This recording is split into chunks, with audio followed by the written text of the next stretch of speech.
For all those who are struggling with the DILR set selection bit, उनके लिए ये वाला एक छोटा सा वीडियो है.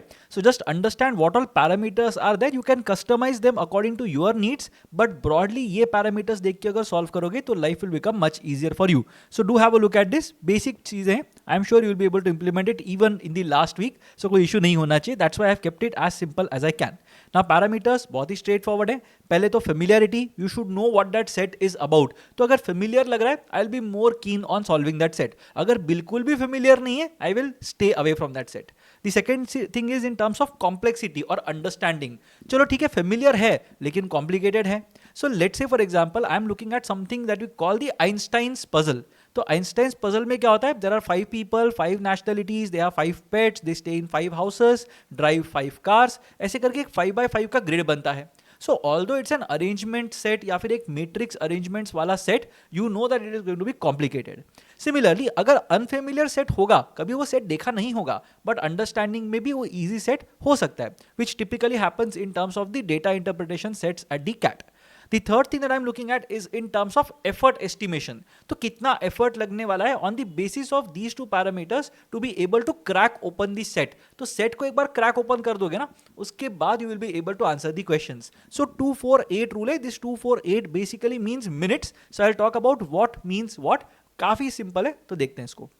And सबसे लास्ट में question stems.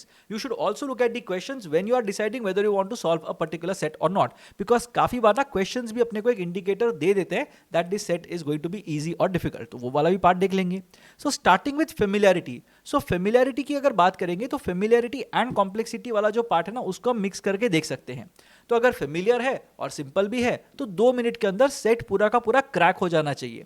Now I am talking about, let's say for example you are very good in terms of chess and 2017 वाला वो set आता है जिसके अंदर chess pieces रखने थे, या फिर you get a set that was based on candlesticks from CAT 2024.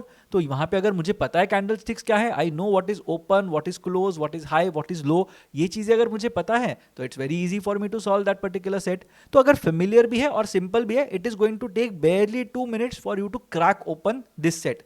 Typically CAT के अंदर एक सेट आता है जो बहुत स्ट्रेट फॉरवर्ड होगा, that you would have seen earlier, और से Venn diagram for that matter, सब कुछ दिया हुआ है, just have to put things in those particular sectors. तो 2 मिनट के अंदर वो क्रैक हो जाएगा.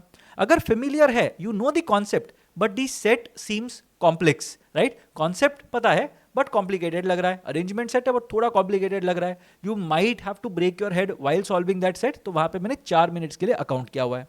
अगर अनफेमिलियर है बट सिंपल है, मतलब लेट्स से फॉर एग्जांपल अगर मैंने कैंडलस्टिक्स नहीं भी देखे हुए हैं but I can see that there are only 4 things that have been plotted on one particular graph, या फिर if you look at CAT 2018 CAT 2019 के डीआई सेट्स जहां पे they looked very complicated, but solve करना शुरू करोगे तो बहुत ईजी था, बिकॉज एक ही पैरामीटर था, एक ही नंबर लिखा था and all the information was available in front of you.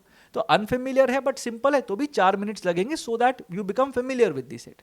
And last thing is unfamiliar भी है एंड कॉम्प्लेक्स भी है. Now these are the most complicated sets that have appeared at the CAT DILR, be it happiness index from CAT 2017, या फिर the aeroplane वाला set from CAT 18 I believe, या फिर अगर हम देखते हैं सैटेलाइट्स वाला सेट फ्रॉम कैट 18 अगेन, या फिर आर्चरी जैवलिन वाला सेट, तो वो भी एक कॉम्प्लिकेटेड था. तो ये सारे सेट्स जो थे वो काफी कॉम्प्लिकेटेड सेट्स थे. So these were the sets that you needed to stay away from. तो जितना दूर से भागोगे उतना बेटर है, बिकॉज ये सेट क्रैक करने में, मतलब सिर्फ समझ के क्रैक करके रिप्रेजेंट करके अपने रफ शीट पे लिखने में तुमको 8 मिनट लग जाएंगे. So that is basically the 248 strategy that I am talking about. So जैसे ही एक सेट दिखता है, try to decide within 30 minutes और 30 seconds, rather not 30 minutes, please don't do 30 minutes, 30 seconds में डिसाइड कर लो whether it is familiar or not familiar and simple या कॉम्प्लेक्स. ये दो चीजों में एक बार उसको ग्रेड करो and then you will be able to figure out कि कितना टाइम इसमें लग सकता है. The second thing I will look at is in terms of questions. तो questions कितने complicated है उससे भी पता चल जाएगा how much time are you going to take. अगर questions straight forward हैं, now typically this happens in sets that are slightly complex because set को solve करने में you will take a lot of time. But एक बार पूरा का पूरा मेरा अरेंजमेंट बन जाता है, एक बार पूरा का पूरा मेरा डे का स्केड्यूल बन जाता है, then I know that the questions are going to be straightforward. You will just look at the question, hunt for the particular row or column that you're looking at and mark that as the answer and move on. तो वहां पे straight forward question अगर है ना, हर एक question को 1 minute का budget रख के चल लो. Slightly twisted question with one condition, सिर्फ एक कंडीशन दिया हुआ है. So let's say for example एक ही कंडीशन दिया हुआ है and you know that okay ये कंडीशन करने से मेरा पूरा का पूरा सेट सॉल्व हो सकता है. सो दीज आर टिपिकली और if based questions, but they will have a very nice core condition that would be given to you, जिससे तुम्हारा सेट पूरा का पूरा कोलैप्स होके क्लियर हो जाएगा. सो अगर स्लाइटली ट्विस्टेड क्वेश्चन है with one condition, then I will call और I will allot 2 minutes to it. And सबसे बुरा, सबसे खराब क्वेश्चन टाइप होगा जहां पे बहुत सारी एडिशनल इंफॉर्मेशन दी हुई है. सो कभी कभी there are 2 or 3 lines of additional information that would be given to you for a particular question. So वो वाले क्वेश्चन से थोड़ा दूर रहना है, बिकॉज वहां पे you are going to take 3 minutes to solve that particular question. अब यहां पे you have to understand that अगर सेट इजी है बट क्वेश्चंस डिफिकल्ट है, तो सेट के अंदर डेटा बहुत कम दिया है, which happens typically in sets that involve conditionalities and grouping, या फिर क्रिटिकल पाथ वाले सेट्स जिसमें समझ में तो आ रहा है कि ए से बी जाना है, बट कितने तरीके से जाना है उसको क्रैक करने में टाइम लग जाएगा.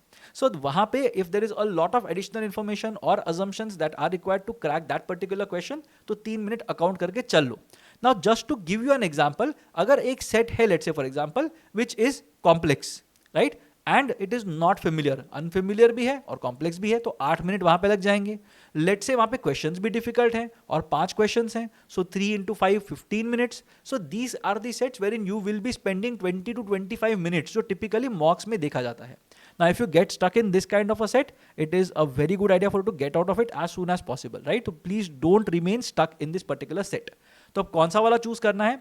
You do this grading exercise for all the 4 or 5 sets that are going to appear at the CAT. अगर 10 minutes के अंडर आ रहा है effort estimation, go for that set. तो अगर मुझे पता है कि familiar है, simple है, questions भी straight forward है, the set is going to take 6 to 8 minutes for you to solve it. तो 10 minutes से कम है, go for it. Don't even look at the other sets. Go for that set right away because वो सबसे easy set होने वाला है from your test. अगर 10 to 15 minutes है, do it in the next round. एक बार लेस देन 10 मिनट्स वाला set खत्म हो जाएगा ना, उसके बाद 10 to 15 मिनट्स वाले सेट्स को अटेम्प्ट करना है. एंड सबसे लास्ट में ग्रेटर देन 20 मिनट्स का कोई सेट अगर दिख रहा है उसको सॉल्व करना है, लेकिन कभी टेस्ट के बाद. So when your response sheets are out, उस टाइम पे देख के उसको कर लो अपने मनोरंजन के लिए, अपने एंटरटेनमेंट के लिए, you can solve it. But during the test I don't think it will be a great idea for to solve any set that is going to take more than 15 or 20 minutes. So please stay away from those sets. अब एक चीज है जिसको लेके बहुत सारे लोग परेशान होते हैं, because of which I have added this small cartoon, जहां पे there is this concept called sunk cost fallacy. Sunk cost fallacy का मतलब ये होता है that because I have spent my money let's say or my time or effort on something, I need to take it to fruition. मुझे last तक उसको लेके जाना है तो ही मेरा एफर्ट ठीक रहेगा, नहीं तो my effort will be wasted. तो यहाँ पे जो बोल रहे हैं, if you don't get rid of the anchor the ship will sink. But दूसरा बोलता है no no this anchor was very expensive. But anchor लेके अगर बैठोगे शिप के अंदर तो you are going to drown with the ship ना, तो it's going to be a problem. So DLR के अंदर if you get stuck somewhere, अगर कोई भी जगह पे अटक जाते हो and you are not able to move out of that particular thing, if you are spending 30 to 45 seconds or 1 minute without writing down any fresh information on your rough sheet, please move away from that set. कोई और set कर लो, वापस आ जाओ, you will be able to do it later as well, but please don't spend an additional minute on that particular set, नहीं तो it will lead to disasters outcomes. Do let me know in the comment section what do you think of this approach. If you have another approach, please let me know that as well, and I'll try to tell you how you can fine tune that particular approach in the comment section. If you're not yet subscribed to the channel, please consider subscribing to the channel because we are going to be active throughout the MBA season and there is a lot of information that is going to be up on this particular channel and you don't want to miss out on all those information. I will see you in the next video. Till then, keep preparing and all the best for the test.